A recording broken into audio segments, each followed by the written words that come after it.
आप सबको मेरा प्रणाम, मेरा अभिवादन। जय श्री महाकाल, जय जय श्री महाकाल। अपने नगर का उत्सव किस धूमधाम और किस गर्व के साथ मनाया जाता है, ये कोई उज्जैन वासियों से सीखे।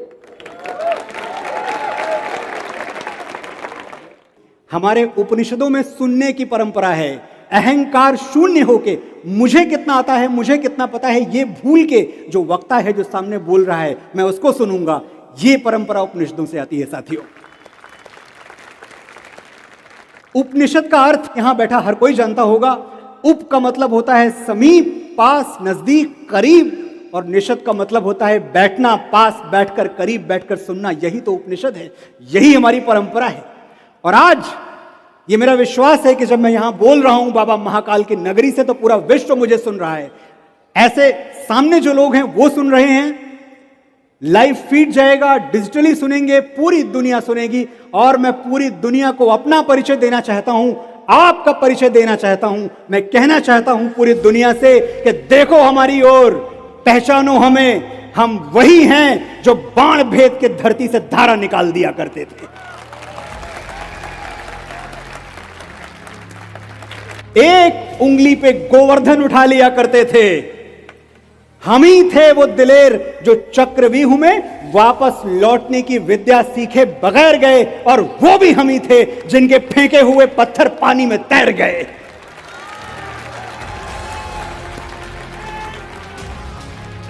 हम मारना भी जानते हैं और बचाना भी। हमने दुश्मन के लिए फाइटर जेट्स बनाए, संगीन बनाई, और जब जिंदगी की सांस टूटने लगी तो हम ही ने वैक्सीन बनाई।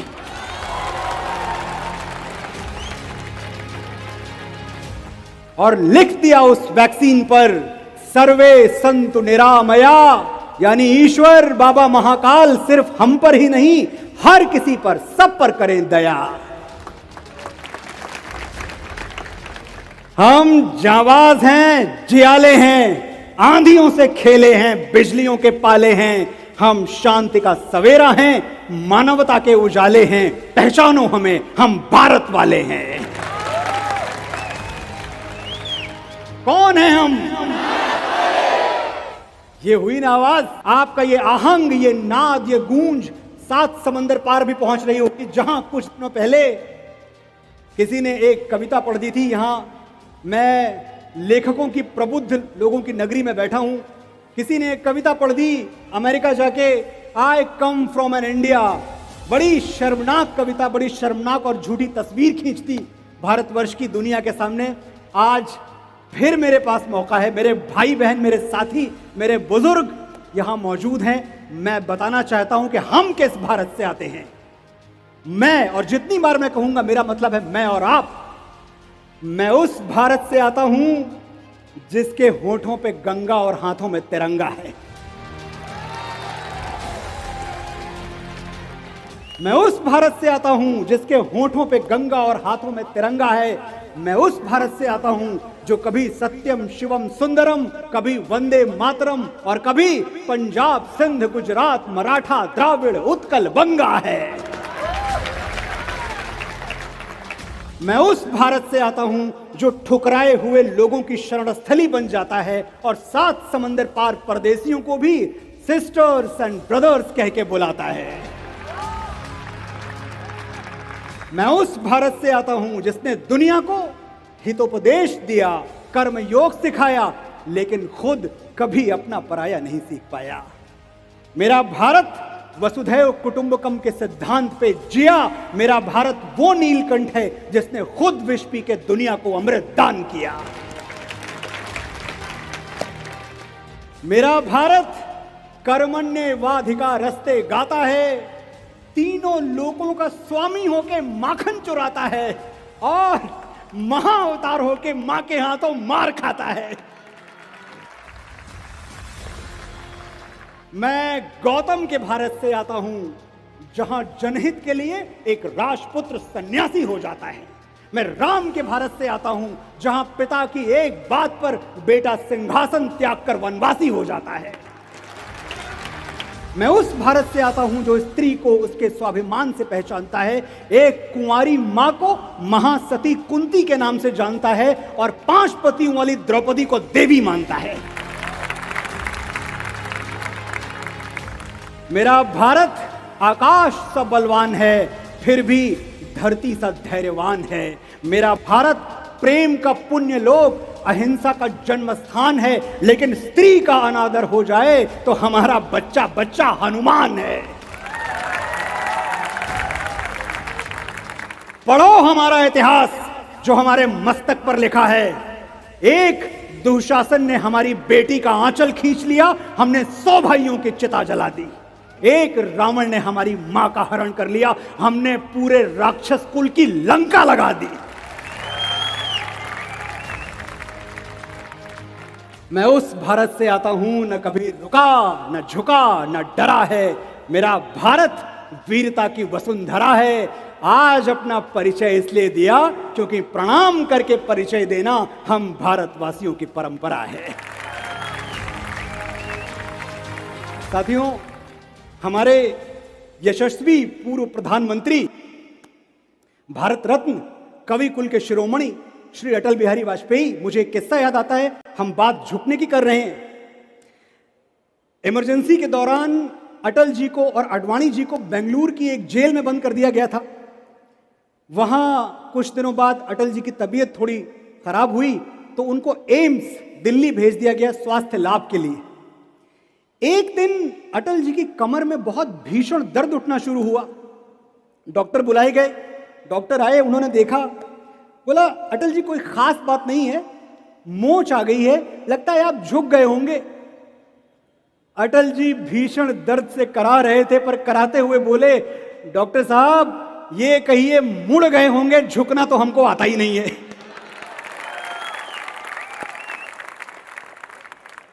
और ये बात सच है साथियों, हम झुकते तो नहीं हैं। हमें कोई बड़ा मिल जाए, कोई बुजुर्ग मिल जाए, कोई सीनियर मिल जाए, अध्यापक मिल जाए, गुरु मिल जाए, हम साष्टांग की मुद्रा में लेट जाते हैं। लेकिन अगर कोई आतताई, कोई अत्याचारी अपनी तलवारों के जोर पे हमें झुकाना चाहे तो उसकी आंखों में आंखें डाल के कह देते हैं कि तेरी हैवानियत की है तो बस औकात इतनी है, बहाकर बेगुनाहों का लहू इतराना आता है। गुरूरे बेखबर ये बात तुझको कौन समझाए, वो सर झुक ही नहीं सकता जिसे कट जाना आता है।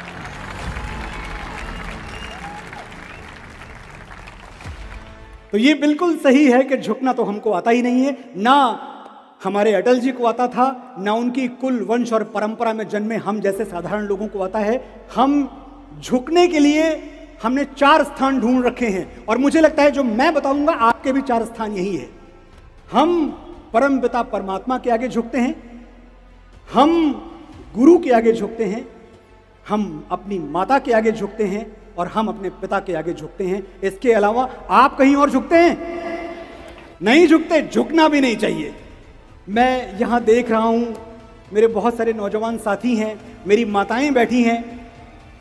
मुझे एक बात का हमेशा दुख होता है, अपने लिए भी है, अपनों के लिए भी है, अपने साथियों के लिए भी है, कि हम मां की इज्जत तो बहुत करते हैं, बहुत श्रद्धा से उसको देखते हैं, उसको देवी बना के चलते हैं, सब कुछ करते हैं। लेकिन एक चीज जो हमारी माँ को सबसे ज्यादा चाहिए, मेरी माँ को, आपकी माँ को, वो उसे कभी नहीं दे पाते, और वो है समय। कितनी देर बैठते हैं अपनी माँ के साथ आप रोज दिन में? मैं जानना चाहता हूं और मैं चाहता हूं उस पर कोई ताली ना बजे। ये आत्म मंथन का प्रश्न है। अगर मैं ये जोत आपके दिल में जला के चला गया तो मैं समझूंगा मेरा जन्म सफल है, मेरा यहां आना धन्य हुआ। हम नहीं बैठते अपनी माँ के पास क्योंकि हम बहुत बिजी हैं, बहुत काम है हमारे पास, बहुत सारा हमने व्यापार फैला रखा है, हमने काम धंधा फैला रखा है, लिखना है, पढ़ना है, बहुत मसरूफ हो तुम, जानता हूं। घर, दफ्तर, कारोबार और सबसे फुर्सत मिली तो दोस्त यार। जिंदगी पहियों पर भागती है, ठहर के ये सोचने का वक्त कहां है कि मां आज भी तुम्हारे इंतजार में जागती है। सुनो, आज 2 घड़ी बैठो उसके साथ, छेड़ो कोई पुराना किस्सा, पूछो कैसे हुई थी बाबूजी से पहली मुलाकात। दोहराओ उसके गुजरे जमाने, बजाओ मोहम्मद रफी के गाने। जो करना है आज करो, कल सूरज सर पे पिघलेगा तो याद करोगे कि मां से घना कोई दरख्त नहीं था। इस पछतावे के साथ कैसे जियोगे कि वो तुमसे बात करना चाहती थी और तुम्हारे पास वक्त नहीं था।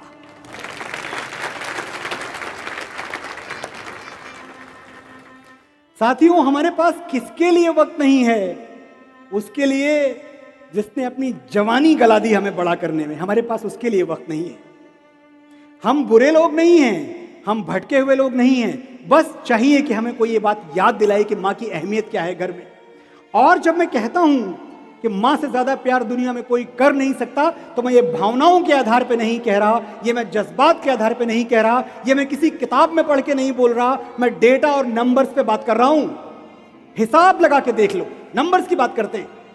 हिसाब लगा के देख लो, दुनिया के हर रिश्ते में कुछ अधूरा आधा निकलेगा। एक मां का प्यार है जो दूसरों से 9 महीने ज्यादा निकलेगा।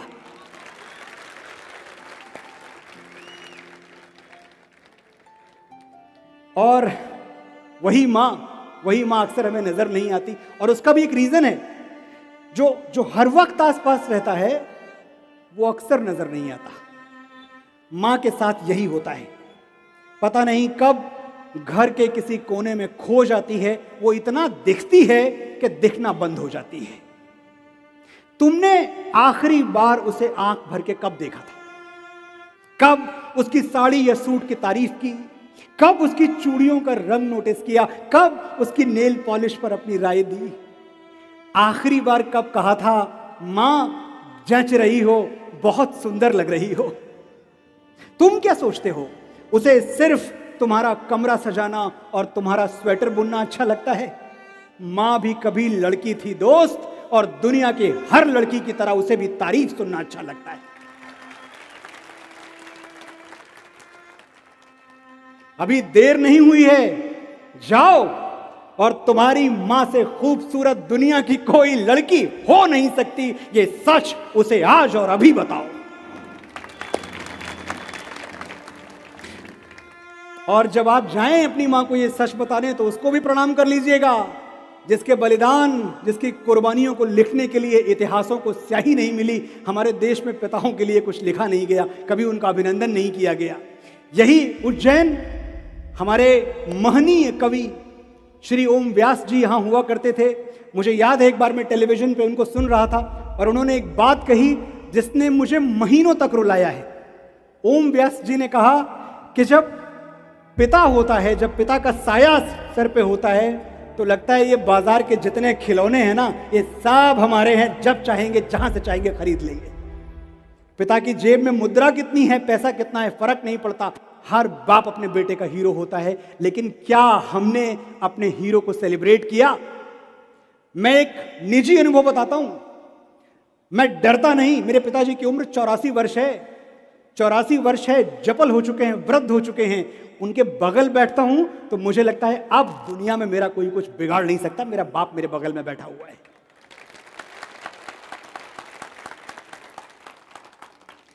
मैं डरता नहीं, किसी मुश्किल, किसी आफत, किसी परेशानी से नहीं डरता। मैं जानता हूं अगर मेरा वक्त बिगड़ जाएगा, अगर मेरे पैरों में दुख का कांटा गड़ जाएगा, तो कोई है जो मेरे लिए भगवान से भी लड़ जाएगा। जब तक वो झुर्रियों भरे हाथ मेरे सर पे हैं, मेरा गुरूर जिंदा है, मेरा रुआब जिंदा है। कयामत भी आ जाए तो मेरा क्या बिगाड़ेगी, अभी मेरा बाप जिंदा है।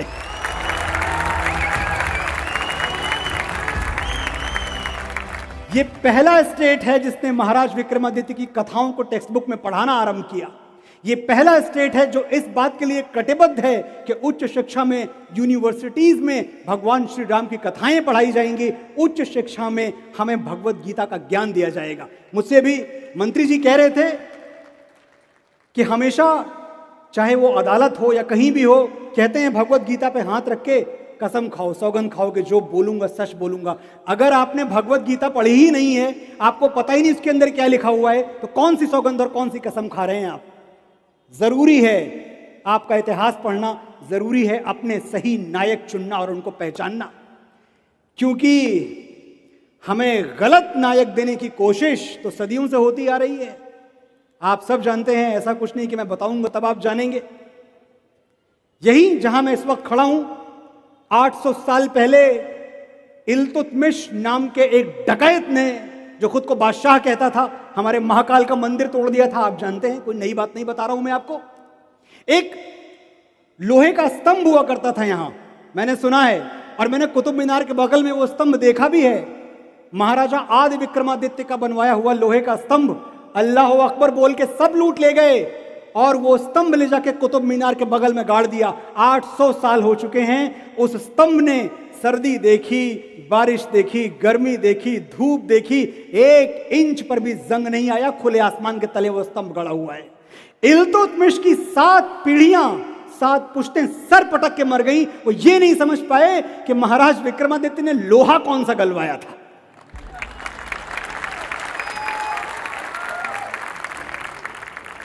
और ये लोग हमें क्या बताते हैं कि अगर खिलजी नहीं आते, अब्दाली नहीं आते, शेरशाह सूरी नहीं आते, अकबर नहीं आते, तो हम कबीलों में रह रहे होते, हम पत्ते लपेट के आग जला के नाच रहे होते। इन मूर्खों को कौन बताए कि इनकी पैदाइश के हजारों वर्ष पहले मोहनजोदाड़ो हमारे यहां था।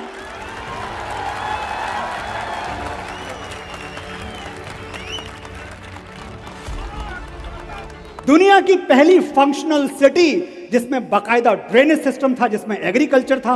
आज आप एक विकसित जगह पे, एक विकसित शहर में, नगर में जो व्यवस्थाएं देखते हैं, वो सब व्यवस्थाएं 5000 साल पहले हमारे यहां मोहनजोदाड़ो में हुआ करती थी। और ये हमें बताते हैं कि हमने तुम्हें शिल्प दिया, हम ना आते तो तुमको पोइट्री नहीं आती, तुमको कविता नहीं आती। कालिदास हमारे यहां हुए हैं, कविता हमने इनसे सीखी है। बताइए, ये हमें कहते हैं कि भाई हम आए तो हमने ये जो बड़े बड़े आर्किटेक्चरल जो स्ट्रक्चर्स बनवा दिए, डिजाइनें बनवा दी, लाल किला बनवा दिया, ये बनवा दिया, वो बनवा दिया। कुछ कहीं से चीख हुई, वैसे ये चीख कहीं से हो भी रही होगी, ये बात भी सही है।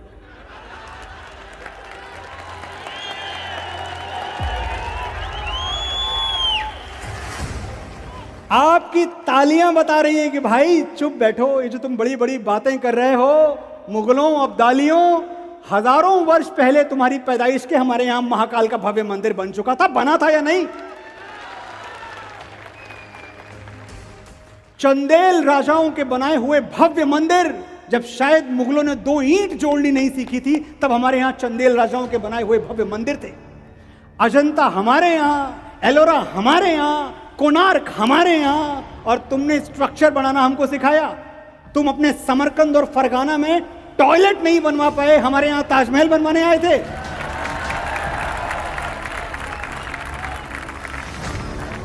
और ये बात सच कह रहा हूं मैं, प्रैक्टिकली रिसर्च के आधार पे बता रहा हूं। जब हमारे यहां इतने भव्य आकृतियां, इतने भव्य मंदिर बने हुए थे, ये बाहर खुले में शौच करते थे। समरकंद और फरगाना की कहानी है ये।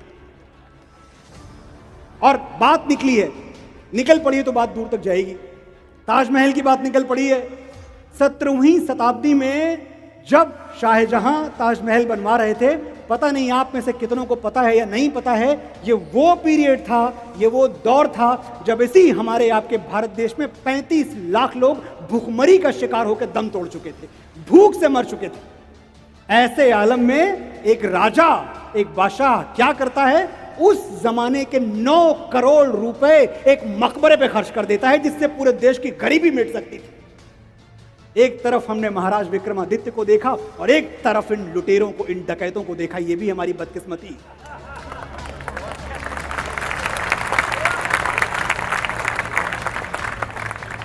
और ताजमहल बनवा दिया, चलो ठीक है भाई, बनवा दिया। अब हमें जबरदस्ती वो बाएं हाथ से लिखे हुए इतिहास हमें यह बताने की कोशिश कर रहे हैं कि भाई ये तो मोहब्बत की निशानी है। अच्छा, ये मोहब्बत की निशानी है? ये समंदर, ये जमुना का किनारा, ये महल, ये मुनक्कश दरो दीवार, ये मेहराब, ये ताक, एक शहंशाह ने दौलत का सहारा लेकर हम गरीबों की मोहब्बत का उड़ाया है मजाक। ये मोहब्बत की निशानी है। और अगर ये मोहब्बत की निशानी है तो चित्तौड़ क्या है, जहां हमारी मां रानी पद्मिनी अपने पति राजा रतन सिंह के वियोग में जलती हुई चिता में कूद गई, लेकिन अलाउद्दीन खिलजी को अपने आंचल का एक तार नहीं छूने दिया।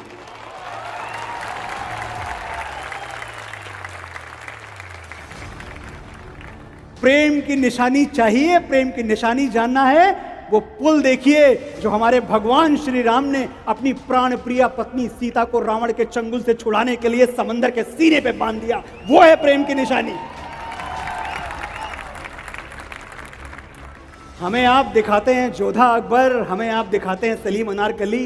अरे छोड़िए मोहब्बत की झूठी कहानी पे रोना, बहुत सारी सच्ची कहानियां हैं हमारे पास। इस भरम को तोड़ने का समय आ गया है। आपके नायक, आपके नितांत निजी नायक आपके अपने पास हैं। आपको मांगे तांगे का नायक नहीं चाहिए, आपको उधार के हीरोज नहीं चाहिए, आपको उधार की कहानियां नहीं चाहिए और झूठी कहानियां आपको नहीं चाहिए।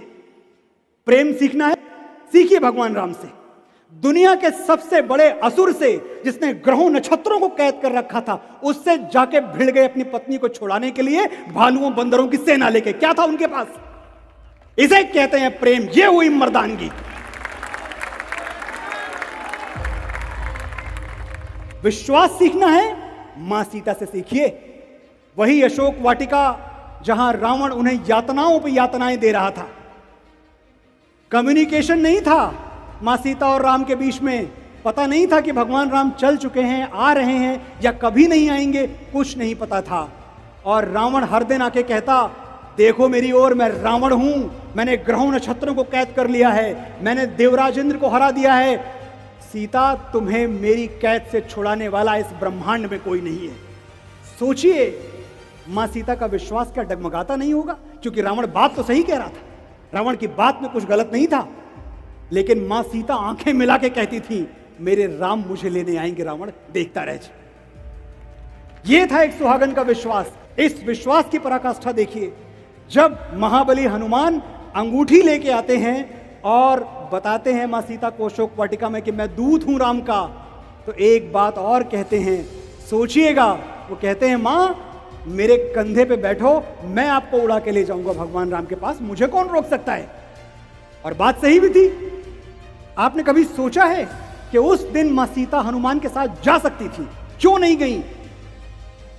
क्योंकि मां सीता ने हनुमान से एक बात कही थी, हनुमान, मेरे पति की चौखट से उठा के ले गया था मुझे रावण, मैं उस चौखट पे वापस तभी जाऊंगी जब मेरे पति मुझे लेने आएंगे। ये था एक सुहागन का विश्वास अपने सुहाग पर। वो यातनाएं सहती रहीं और मन ही मन राम से कहती रहीं कि राम पिया, तुम्हें सिया बुलाए। प्रेम सीखिए। मैं आपसे ये बातें इसलिए कर रहा हूं कि आपको प्रेम सीखना है श्री राम से और मां सीता से। उलाहना देखिए, मेरे आपके लिए भगवान राम हैं मोहन जी, लेकिन मां सीता के लिए पति थे और पति से लड़ाई की जाती है, पति से झगड़ा किया जाता है, पति से शिकायत की जाती है। वो शिकायत करती रही कि राम पिया, तुम्हें सिया बुलाए, बिरहा का दुख सहा न जाए। जिन रातों में चांद निहारा, उन रातों की तुम्हें कसम है, और न बहने दो ये नैना, बरसातों की तुम्हें कसम है। पूछ रही हैं बिरहन आंखें, कब तोड़ोगे मेरी सलाखें, जिनसे धनुष तोड़ा था तुमने, उन हाथों की तुम्हें कसम है।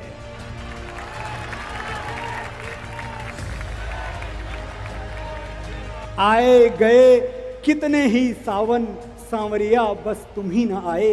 राम पिया, तुम्हें सिया बुलाए, बिरहा का दुख सहा न जाए। आंखें मूंदी दरस तुम्हारा, आंखें खोली तुम ही प्रकट थे। आंखें मूंदी दरस तुम्हारा, आंखें खोली तुम ही प्रकट थे। धागे भर की दूरी नहीं थी, हम दोनों तो इतने निकट थे। मेरी सूरत देखे बिना जो पल दो पल भी तुमको बीते, व्याकुल होके तुम कहते थे, सीते सीते कहाँ हो सीते। कैसे दिलासा दूं मैं मन को, कौन सी भाषा में समझाऊं। लक्ष्मण रेखा लांग गई थी, विधि की रेखा लांग न पाऊं। मेरे तुम्हारे बीच में रघुबर, इतने पर्वत कहाँ से आए। राम पिया, तुम्हें सिया बुलाए, बिरहा का दुख सहा न जाए। मुझे ये बताना भी जरूरी है कि जो भगवान राम का प्रेम था वो पराक्रम भरा हुआ प्रेम था। भगवान राम से हमें प्रेम भी सीखना है और पराक्रम भी सीखना है।